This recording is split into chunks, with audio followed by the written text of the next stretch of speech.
Amém. Graças a Deus. Hoje iniciamos então a conferência de Páscoa. Ela tem uma sequência. Ela começa na quinta, se desenvolve na sexta, sábado e ela termina no domingo. Tanto as pregações são sequenciais como alguns atos são sequenciais. Por exemplo, amanhã, sexta-feira, nós vamos encerrar o nosso jejum de 40 dias. A comunidade estava nesse jejum. E nós vamos celebrar a noite com carneiro, ervas amargas e o pão asmo. Essa é a celebração, é a refeição da Páscoa que Jesus fez antes de pegar o pão e de partir o cálice. Jesus fez essa refeição antes. Nós fazemos isso amanhã. E amanhã quem vai ministrar louvor na nossa igreja mesmo? Os homens. Tem mais homem que vai cantar amanhã, não? Ó! Amanhã, então, é o Ministério dos Homens, que vão ministrar louvor e adoração junto com a banda.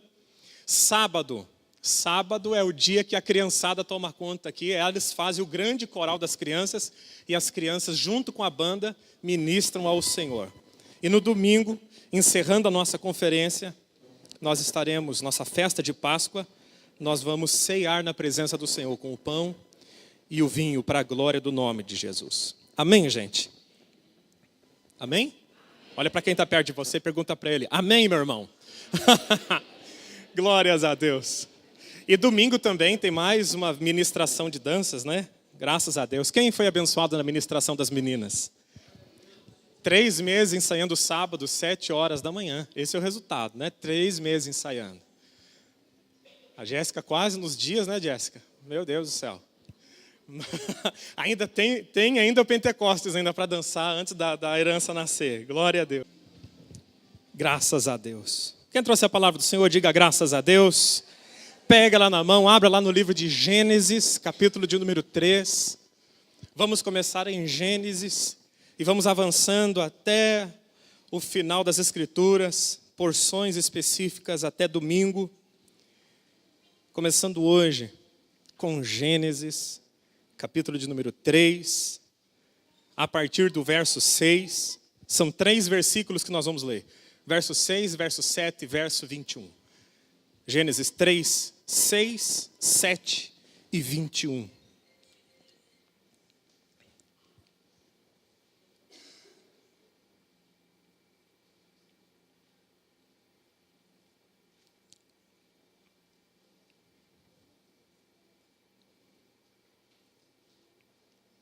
Acharam lá?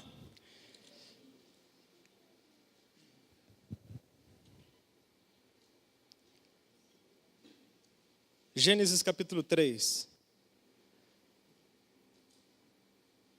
Verso de número 6.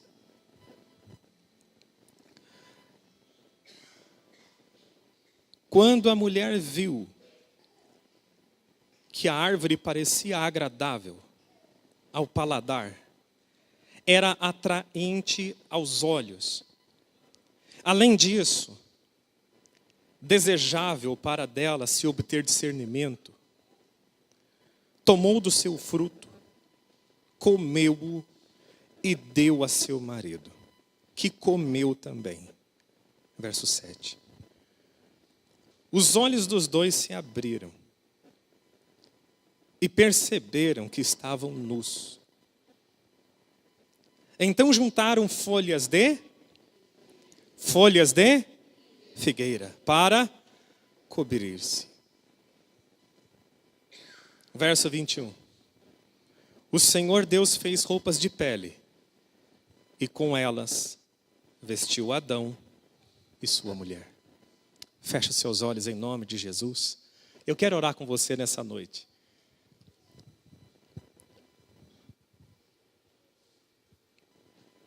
Eu tenho certeza que Deus tem uma palavra para o seu coração. E que esta palavra vai edificar você hoje. Vai te fazer crescer. Vai te fazer talvez enxergar a vida de uma outra maneira. Alguns vão acrescentar aquilo que sabem. Outros vão ter que desmontar o que sabem. Em virtude do que vão ouvir nessa noite. Mas uma coisa é certa. Deus tem o desejo de tocar no seu coração. E colocar você de pé na presença dEle. A palavra de Deus nunca vem para nos derrubar, para nos destruir. Pelo contrário, a palavra de Deus vem para nos levantar. Vem para nos abençoar. E eu quero orar com você agora em nome do Senhor. Feche seus olhos. Pai Todo-Poderoso, em nome de Jesus agora nós submetemos o nosso coração e a nossa mente à Tua palavra. Eu te peço em nome de Jesus que o Senhor fale ao nosso coração hoje. Foi maravilhoso ver as meninas dançarem, a evolução da dança ao longo dos tempos nessa casa de adoração. Foi muito bom te louvar e te adorar. Foi bom derramar ofertas no teu altar. Mas nós também queremos ouvir a tua palavra nessa noite. Nós queremos aprender do Senhor. Queremos crescer no Senhor e na força do seu poder. Fala conosco. E enquanto o Senhor fala conosco nessa noite, estende a tua mão sobre cada um de nós. Destrói resistências à tua palavra. Faz crescer-nos na graça do Senhor e na força do seu poder. Nós oramos assim, crendo pelo poder do nome de Jesus. Amém. Amém, gente? O tema da mensagem desta noite é o jeito de Deus versus o jeito do homem. O jeito de Deus versus o jeito do homem. E quando eu falo jeito de Deus versus jeito do homem, eu estou falando do homem que não foi regenerado por Deus. Do homem que ainda não nasceu de novo. Do homem que está afastado de Cristo. Nós olhamos as palavras do Senhor Jesus no Novo Testamento e vemos contrastes assim claros da maneira como os homens lidam com algumas circunstâncias e a maneira como Deus lida. A maneira como os homens veem algumas coisas, como se posicionam e a maneira como Deus se posiciona. Por exemplo, sobre liderança, o jeito dos homens de liderar, pela força, pela capacidade e pela influência. Mas o jeito de Deus de liderar é pelo serviço. Mateus capítulo 20. Vocês sabem que os governantes deste mundo, disse Jesus, têm poder sobre o povo. E que os oficiais exercem autoridade sobre os súditos. Entre vocês, porém, será diferente. Quem quiser ser o líder, que seja o servo. Quem quiser ser o primeiro, que se torne o escravo. Pois nem mesmo o Filho do Homem veio para ser servido, mas para servir e dar a vida em resgate de muitos. Jesus começa dando contrastes.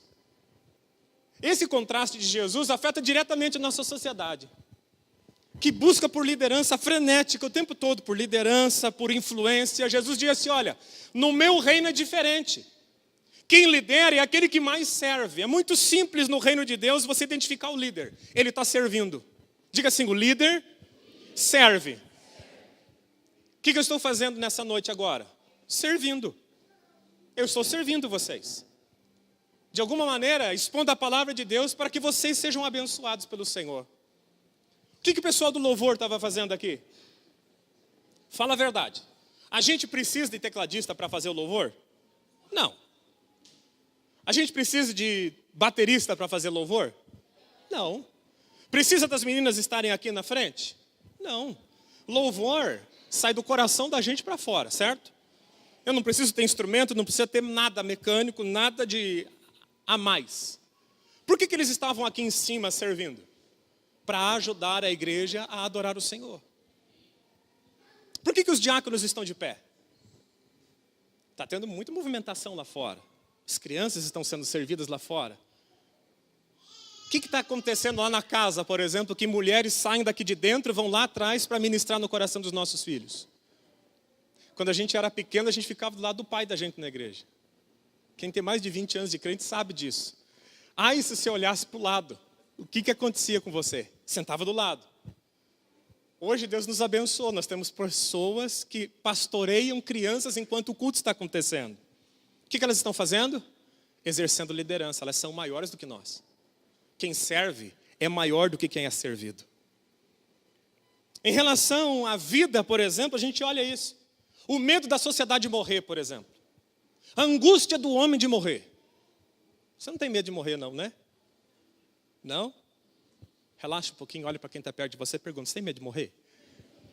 Fala a verdade.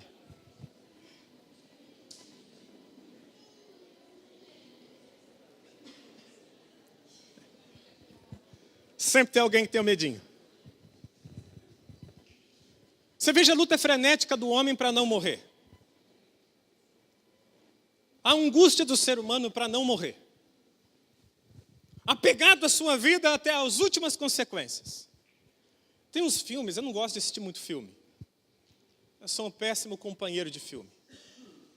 Coitada da José, ela gosta tanto de assistir filme, eu sou péssimo. Eu não, eu olho aqueles filmes assim, ó, começa com catástrofes e as pessoas morrendo, assim, morrendo não, aquele angústia para não morrer, porque vai cair um asteroide, eu já vejo aquilo, já me dá vontade de dormir. Por quê? Eu penso assim, se cair um asteroide em Curitiba, eu fico aqui, morro primeiro, não sofro, acaba. Para que eu vou ter que correr embora, esperar parte da humanidade para ser resgatado? Ah, não, morre de uma vez e vai, acabou. É meu compreendimento da vida, então para mim o filme não tem muita graça, principalmente esse tipo de filme. Eu não vejo lógica a pessoa se arrebentar para sobreviver, para ser os 10 que sobreviveram no filme. Morre logo, acaba o problema. Pronto. A angústia das pessoas está crescendo cada vez mais para não morrer. Eu conheço uma pessoa próxima, não da minha família, mas próxima. Ele toma um monte de vitamina todo dia, porque o desejo dele é ficar forte. E ele diz que ele tem que tomar tudo quanto é tipo de vitamina, e reforço, aquela coisa tal. E esses dias ele brigou com a gente, ele é um senhor já, dizendo que a gente não cuida da saúde porque a gente não toma cápsula de alho para matar os negócios que tem no intestino, aquela coisa. Eu falei, gente do céu. A angústia do ser humano. E Deus olha de uma outra maneira. O jeito dos homens de se apegar à vida vai contrariamente ao desejo de Deus em relação à vida. Olha o que Jesus fala.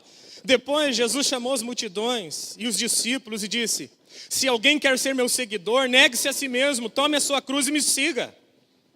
Se tentar se apegar à sua vida demasiadamente, você vai perdê-la, diz o Senhor. Mas se abrir mão da sua vida por minha causa, e por causa das boas novas, você salvará a sua vida. Que vantagem há alguém ganhar o mundo inteiro, mas perder a sua vida? O que Jesus estava dizendo? Não tem um apreço tão demasiado pela vida de vocês. Porque a verdadeira vida você encontra quando você perde ela. Ou seja, quando você perde os seus domínios sobre a sua vida, a verdadeira vida vem sobre você. Os homens têm um jeito de querer consertar as coisas. Deus tem o hábito de fazer de novo. Assim que se alguém está em Cristo, nova criatura é. As coisas velhas já passaram e tudo se fez novo. Quem vive essa realidade pode aplaudir o nome do Senhor Jesus nessa noite. Glórias a Deus. Deus é bom. Deus é bom. Adão também tinha o seu jeito de viver a vida. A reação de Adão, no texto que nós lemos, agora eu vou entrar especificamente em Gênesis, é muito interessante, ela é conflitante. Quando Adão pecou, Deus colocou ele no Éden, Deus colocou ele no 6º dia no Éden, no final do dia. O primeiro dia inteiro que Adão teve foi o 7º dia, que era um dia de descanso. Deus colocou Adão dentro do Éden para que o Adão ali administrasse o Éden. E nós sabemos que Adão pecou. Deus olhou para ele e disse: não coma da árvore do fruto do bem e do mal. E ele foi lá e comeu. Por que não era para comer do fruto do bem e do mal? Porque Deus mandou. Simples. Adão foi lá e comeu. A mulher dele comeu e ele comeu. E a primeira coisa que ele percebeu quando ele comeu, ele percebeu que ele estava nu. Ele percebeu que ele estava totalmente sem roupa. Tanto ele quanto Eva olharam um para o outro e identificaram: gente, a coisa ficou feia. Porque agora eu vejo a sua nudez, você vê a minha. O Senhor estava certo. Nós comemos e agora as consequências virão. O que Adão fez assim que ele identificou que ele estava nu? Pegou folhas de figueira, costurou. Alguns textos chamam cozeram. Mas eles não cozinharam nada, eles só costuraram. E colocaram em si. E quando Deus desceu no jardim, na viração do dia, quando Adão ouviu os passos do Senhor, ele se escondeu atrás de uma árvore. E ali foi a primeira reação do homem caído na história da humanidade. Não se havia homens caídos na terra. Homens à semelhança de Adão, que caíram da graça e agora estavam em desobediência. Qual foi a primeira reação dele? O jeito do homem lidar com o pecado. Improvisou algo natural. Pegou folhas de figueira, amarrou, costurou uma nas outras, se cobriu. O que Deus fez logo depois? O jeito de Deus foi totalmente diferente do jeito de Adão. Enquanto Adão pegou métodos naturais, humanos, falíveis, pegou folhas de árvore e colocou sobre si, de figueira. Deus desceu, questionou o homem, disciplinou o homem, deu as lições, os pesos do pecado de cada um. E Deus fez algo que Adão nunca esperava ver na face da terra. Deus matou um animal na frente de Adão, arrancou a pele do animal e colocou sobre Adão e sobre Eva. Gênesis 3, 21. O Senhor Deus fez roupas de pele e com elas vestiu Adão e vestiu a sua mulher. O homem tem buscado lidar com essa nudez e esse pecado em toda a história da humanidade de duas maneiras. Usando a analogia de Adão com as suas folhas, a raça humana tem feito duas coisas ao longo da história para fazer as coisas se tornarem do seu jeito e não encararem a verdadeira maneira de Deus lidar com o pecado. Primeiro, multiplicidade de religiões. Diga assim comigo, múltiplas religiões. Ou seja, criaremos deuses para nós que se adaptem ao nosso gosto. Nós vamos adorar deuses que realmente não nos importunem, faremos deuses para nós, aos quais nós podemos fazer tudo quanto é tipo de coisa, e esse Deus não vai nos repreender. Corinto, por exemplo. Grande culto à deusa Diana, onde os homens iam e dormiam, faziam atos sexuais com as mulheres lá dentro, as profetisas sexuais do templo. Olha a religião que eles tinham. Um Deus que fazia, ou que assimilava a sua cultura. Deus Moloque, por exemplo, onde as mulheres sem afeição aos seus filhos pequenos pegavam suas crianças e jogavam aos pés de uma estátua que estava pegando fogo. Era um tacho ardente de fogo e as crianças recém-nascidas eram queimadas vivas. Hoje nós temos o aborto, naquela época se fazia isso. As mulheres não queriam seus filhos, elas jogavam as crianças num caldeirão, era uma imagem de escultura enorme, de 4 metros de altura, com a perna aberta, sentado, entre as pernas um caldeirão enorme, com chamas, e eles jogavam as crianças ali dentro. Os homens foram inventando deuses e deuses para quê? São as suas folhas de figueira, para não encarar a maneira de Deus lidar com o pecado. A outra maneira é negar a existência de Deus. Se Deus não existe, então não preciso lidar com o pecado. Se Deus não existe, então não existe pecado. Se Deus não existe, então esse padrão de moralidade não existe. Então vamos negar Deus de vez. E negando Deus, as dores das almas ainda continuam a crescer. As dores angustiantes ainda aumentam, como diz o apóstolo Paulo. Em Gálatas capítulo 5, verso 19. Para disfarçar essas dores de se viver longe de Deus, o ser humano foi se enfiando cada vez mais em práticas que o apóstolo Paulo declara como obras da carne. Gálatas capítulo 5. Quando seguem o desejo da natureza humana, diz o apóstolo Paulo, os resultados são extremamente claros. Imoralidade sexual, impureza, sensualidade, idolatria, feitiçaria, hostilidade, discórdias. Ciúmes, acessos de raiva, abominações egoístas, dissensões, divisões, invejas, bebedeiras, festanças desregradas e outros pecados semelhantes. Repito o que disse antes.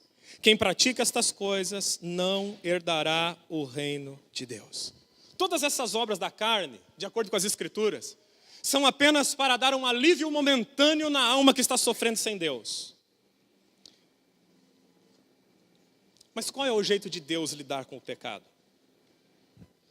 Deus vai mostrar isso para Adão, de uma maneira extremamente dolorosa. Alguém já viu algum animal ser sacrificado? Alguém já sacrificou algum cordeiro? Você já viu um cordeiro ser sacrificado? A gente chora junto. Pensa, quantas cenas de violência você já viu desde que você nasceu até hoje? Alguém tem uma noção? Não pessoalmente, né? Porque a maioria das desgraças que a gente vê, a gente importa da nossa televisão para dentro de casa. Quantas cenas de violência uma pessoa assiste? Uma criança que assiste 2 horas de televisão por dia, segundo estimativas, com 8 anos de idade, ela já assistiu 4.000 cenas de violência. 8 anos de idade, 4.000 cenas de violência. Isso significa que o coração daquela criança vai sendo amortecido porque ela vai vendo violência. Nosso coração é assim. Quanto mais violência você vê, menos sensível à violência você se torna. Agora você imagine algo. Adão nunca viu nada de mal na vida dele. Extremamente puro, colocado no jardim, não viu o pecado, ele só viu o rosto de Deus.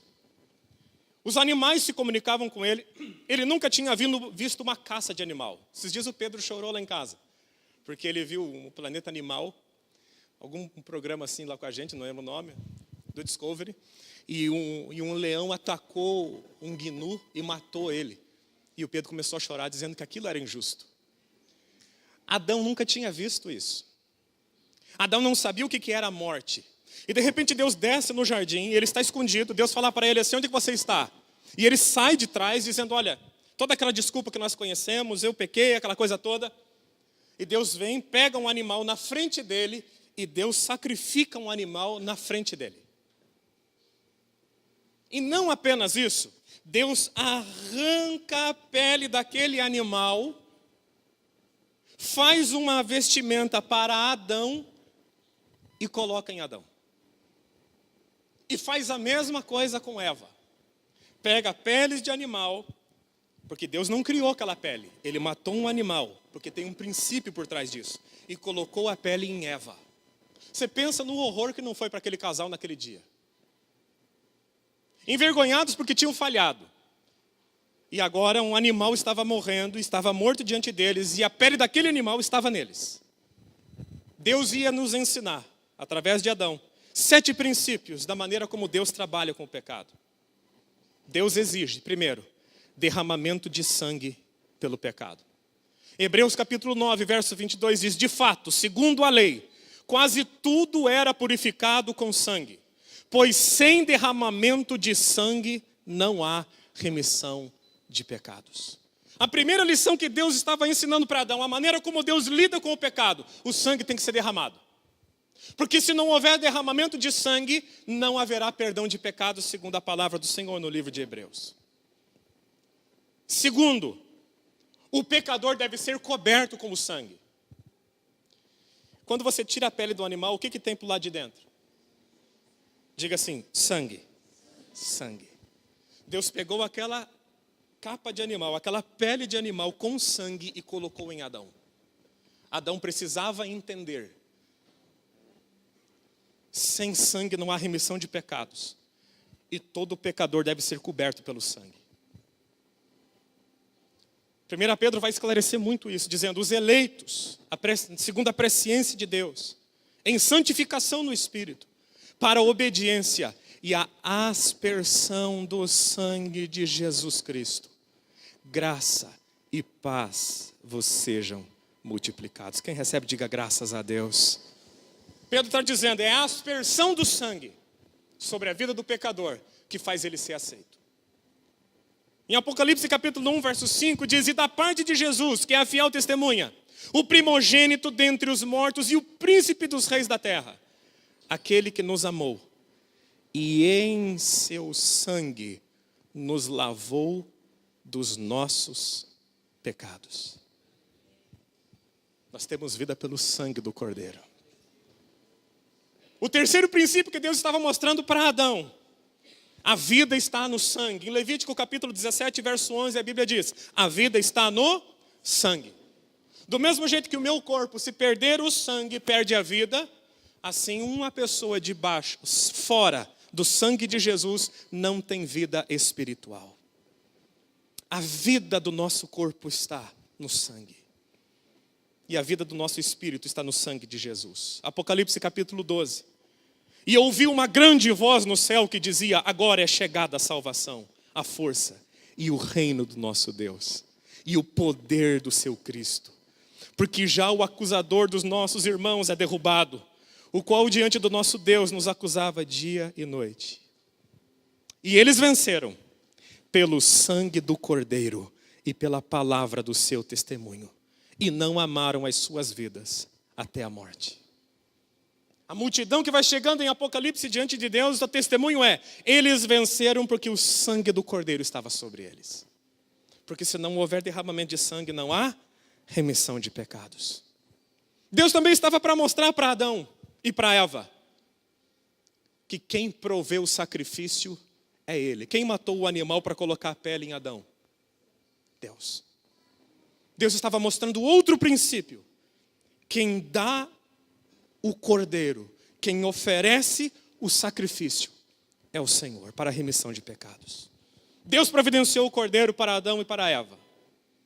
Lembra quando Abraão levou Isaac para o alto do monte? Isaac tinha por volta da minha idade, por volta dos 33 a 36 anos de idade. Ele estava com a lenha e segurando os instrumentos para fazer fogo. Eles começaram a subir o monte. Isaac olha para o pai dele e fala: pai, a lenha está aqui. Os objetos do fogo estão aqui comigo também. Agora me diga uma coisa, pai, cadê o cordeiro para o sacrifício? Qual foi a resposta de Abraão? Deus proverá. Quando Abraão coloca Isaac deitado sobre o altar que ele mesmo construiu, pegou o seu cutelo e levantou aos céus, quando ele foi descer no peito do seu filho, o que aconteceu? O anjo do céu gritou a Abraão: não faça isso, porque agora eu sei que você me teme. E ele olhou para o lado e viu um cordeiro preso nos arbustos. Quem provê o sacrifício é o Senhor. João Batista um dia olhou Jesus e disse: eis o Cordeiro de Deus que tira o pecado do mundo. Deus nos deu um cordeiro para a nossa salvação. E esse cordeiro tira o pecado de todos aqueles que chegam diante dele. Quem já teve seus pecados perdoados em Cristo? Você consegue glorificar Deus nesse momento? Você consegue fechar os seus olhos por um minutinho e dizer algumas palavras de amor a esse Deus? A dizer esse obrigado que sai do fundo da alma. Porque Jesus foi o cordeiro que Deus deu para você, para que eu e você tivéssemos os nossos pecados perdoados. Senhor, eu quero te agradecer com a tua igreja. Eu quero te louvar nessa noite, Senhor. Eu quero glorificar o seu nome, porque o Senhor nos entregou um cordeiro para a nossa salvação. Porque nós não tínhamos esperança na vida, mas o cordeiro que tira o pecado do mundo, um dia se revelou sobre a nossa vida e nos abençoou em nome de Jesus. Você pode aplaudir Ele por essa bênção em nome de Jesus? Aleluia! É maravilhoso. O cordeiro foi dado. Outro princípio que Deus ia ensinar para Adão: eu dou o sacrifício, mas eu é que te visto. É eu que cubro você. E a palavra do Senhor diz que Deus os vestiu. Por isso Isaías 61 diz: é imensa a minha alegria no Senhor, o meu Deus, pois Ele me vestiu com roupas de salvação e pôs sobre mim um manto de justiça. Sou como um noivo com suas vestes de casamento, como a noiva com suas joias. O apóstolo Paulo fala outra palavra dizendo: quem tentará acusação contra os escolhidos? É Deus quem lança a justificação sobre eles. Mas o pior de tudo aquilo que Adão presenciou naquele dia foi que Adão perceberia de uma vez por todas que o inocente morre pelo culpado. Adão ia perceber pela primeira vez que ele era culpado e que o animal que Deus estava sacrificando era inocente. Se eu perguntar para você, pensa que você está naquela cena, Deus segurando um animal nas suas mãos, um cordeiro, Adão diante dele. O que aquele cordeiro fez para morrer? Qual maldade aquele cordeiro fez? O que aquele cordeiro fez para merecer morrer no lugar de Adão? O cordeiro morreu. o inocente pelo culpado. Pois nem mesmo o Filho do Homem veio para ser servido, diz a palavra do Senhor, mas para servir e dar a sua vida em resgate de muitos. A pior consequência de tudo isso é que um inocente vai ter que pagar o preço pelo pecado do outro. Por que Deus fez assim? Porque Ele é Deus, foi o meio que Ele escolheu. Deus estava ensinando para Adão as consequências desastrosas do que ele fez. Não era só ser expulso do jardim, ou ser conduzido para fora e Deus colocar uma espada de fogo na entrada. Não. Não era apenas morrer com 900 e poucos anos de idade, que foi a morte de Adão. Não. Ele ia entender que toda vez que o pecado acontecia, o inocente tinha que morrer para que o culpado fosse inocentado. Eu quero ler um texto de Isaías que fala sobre isso. Todos nós nos desviamos como ovelhas. Deixamos os caminhos de Deus para seguir os nossos caminhos, o jeito de Deus diverso, ao invés do jeito dos homens. E, no entanto, o Senhor fez cair sobre ele os pecados de todos nós. Ele foi oprimido e humilhado, mas ele não falou uma palavra só. Ele foi levado como cordeiro para o matadouro, como ovelha muda diante dos tosqueadores. Ele não abriu a boca. Condenado injustamente, ele foi levado embora. Ninguém se importou dele morrer sem deixar descendentes, da sua vida ser cortada no meio do caminho. Mas ele foi ferido mortalmente por causa da rebeldia do meu povo. Não havia cometido injustiça alguma. Jamais havia enganado alguém. Ainda assim, foi sepultado como criminoso, colocado no túmulo de um homem rico. Fazia parte do plano do Senhor esmagá-lo e causar-lhe dor. Quando, porém, a sua vida for entregue como oferta pelo pecado, ele terá muitos descendentes, terá vida longa, e o plano do Senhor prosperará em suas mãos. Isaías 53, falando sobre Jesus como o Cordeiro de Deus. Pode apagar as luzes, nós estamos encerrando a ministração dessa primeira noite. Adão se deparou com aquela cena grotesca, um animal gemendo diante dele. Ele não tinha ideia que aquilo era uma figura de Jesus que ia morrer na cruz. E finalizando, o último princípio de Deus, de como Deus lida com o pecado. Deus traz julgamento por causa do sacrifício. O Senhor fez cair sobre ele a iniquidade de todos nós. Contudo, foi da vontade do Senhor esmagá-lo e fazê-lo sofrer. Embora o Senhor tenha feito da vida dele uma oferta pela culpa. Por isso, Romanos capítulo 5 diz: por isso temos paz com Deus, por meio do sangue de Jesus Cristo. Você pode fechar os seus olhos nessa noite? Nesse culto de 1h15, são 9h15. Deus, Ele, em Adão, revelou para a raça humana a maneira como Ele trata com os pecados e com o pecador. Adão criou uma maneira de se esconder, porque todo aquele que se esconde de Deus sabe que está em rebelião contra o Senhor. Adão se escondeu porque teve medo, e teve medo porque ele transgrediu a palavra do Senhor. E teve que arrumar folhas para se cobrir. Toda pessoa que foge de Deus porque sabe que está errado. Mas o caminho não é a fuga. Enquanto a raça humana inventa deuses para se desculpar ou para amortizar a sua mente. Ou outra parte da sociedade cria uma ideia de que Deus não existe, para que os seus pecados não sejam confrontados. E se afundam em dores e dores e dores. E alguns buscam na bebida, nas drogas, no sexo imoral, alívio momentâneo para essas dores. Deus nos ensina nessa noite a maneira como Ele trata com o pecado. Sim, Ele exige derramamento de sangue. O pecador deve ser coberto com o sangue. A vida está no sangue. Deus é que proveu o sacrifício. O próprio Deus cobre o pecador. E o inocente morre pelo culpado, pois o julgamento está em cima do sacrifício. Hoje nós estamos celebrando a primeira noite da Páscoa. Eu gostaria de pedir a todos nessa noite que podem, fiquem de pé em nome de Jesus. E aqui nós vamos orar e encerrar essa primeira noite de celebração e adoração ao nome do Senhor. Eu não sei como você veio, eu não sei qual é a disposição do teu coração, mas Jesus já é o cordeiro que foi entregue por você. Deus já providenciou um cordeiro para você. Você não precisa fingir que existem outros deuses, você não precisa criar religiões.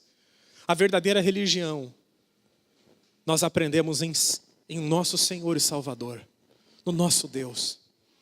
Ele nos ensinou a maneira correta. Se não tiver derramamento de sangue, não há perdão de pecados. Não existe penitência para cobrir pecado.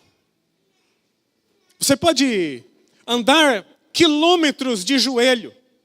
Você pode pegar uma cruz e mandar fazer uma bela cruz para você. E atravessar de uma cidade a outra, penitenciando os seus pecados. Isso não cobre os seus pecados. O que remove os nossos pecados é o sangue de Jesus derramado na cruz do Calvário. É o único sacrifício que Deus aceita, porque foi Deus que estabeleceu.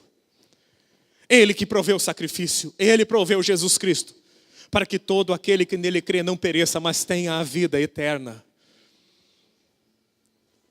Fingir que Deus não existe é outra calamidade da história da humanidade. Pois a Bíblia mesmo revela que a própria obra das mãos do Senhor revelam a sua grandeza. Todo ser humano nasce com a capacidade de observar os astros, para observar a criação de Deus, identificar e dizer: existe um Deus criador de tudo isso. A Bíblia declara em Romanos capítulo 1, capítulo 2 e capítulo 3, que as obras das mãos de Deus revelam o seu poder e a sua glória de geração em geração. Tanto que alguém que nasça em qualquer ponto extremo da terra, ao levantar pela manhã e ver um sol sobre a sua cabeça, pode dizer: existe um Criador. Negar a existência de Deus apenas fará mais feridas aparecerem. O jeito de Deus e o jeito dos homens. Esse é o jeito de Deus. Deus não lança em rosto o nosso pecado. Ele provê um cordeiro. Ele mata o cordeiro. Ele lança o sangue do cordeiro sobre nós. Ele nos arranca dos pecados e nos chama de filhos, desde que olhemos para Ele e creiamos nele como o único e suficiente Salvador. Jesus Cristo é o único e verdadeiro Salvador. Não há outro mediador entre Deus e os homens, pois foi Ele que morreu. Eu admiro a vida do apóstolo Paulo, um homem excepcional, mas Paulo não morreu por mim. Eu admiro a vida de João, do apóstolo João, fantástico. Escreveu coisas absurdamente lindas na palavra de Deus, mas ele não morreu por mim. Olhamos para as mulheres santas da história da Bíblia. Maria Madalena, que abandonou a sua riqueza para servir a Jesus, mulher extraordinária, mulher de Deus, mas não morreu para me salvar.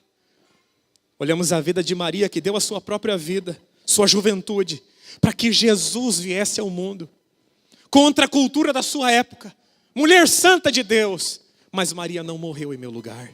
Jesus morreu em meu lugar. Ele pagou o preço pelos meus pecados. E é por isso que nós amamos a tanto Jesus. Porque Ele fez por nós o que ninguém poderia fazer. Ele pagou o preço de uma dívida que eu não tinha como pagar. E a palavra do Senhor diz: nele nós temos paz com Deus. Não é na religião, não é na placa da igreja. É em Cristo Jesus que nós temos paz com Deus.